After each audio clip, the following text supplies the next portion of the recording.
এই ভদ্রলোকের বাংলাদেশ থেকে সসম্মানে চলে যাওয়ার কোনো সুযোগ নেই। মীর জাফরের নাম যেভাবে লেখা ছিল, ডক্টর প্রফেসর মোহাম্মদ ইউনুসের নামও সেভাবে লেখা থাকবে।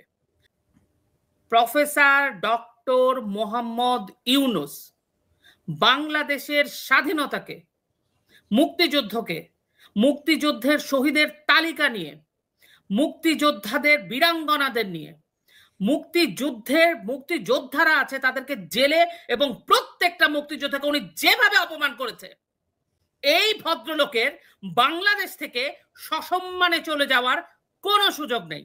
মীর জাফরের নাম যেভাবে লেখা ছিল, ডক্টর প্রফেসর মোহাম্মদ ইউনুসের নামও সেভাবে লেখা থাকবে। There is no mercy for that guy. Simple. প্রত্যেকটা জিনিসের একটা সীমা আছে। উনি মুক্তিযুদ্ধকে ভুলণ্ঠিত করে দিছে। এই জন্য এই স্বাধীনতা হয় নাই।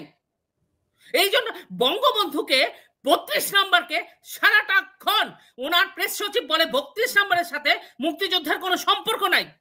ওনার বাপাদের জিজ্ঞেস করতে বলেন, লেখা আছে ডন পত্রিকায় পাকিস্তানিরা কি বলেছে বঙ্গবন্ধুর কথা। সুতরাং প্রফেসর ইউনুসকে নিয়ে কোনো ধরনের পুতু মার্কা কথা শোনার মানে স্টেট অফ মাইন্ডে আর নাই।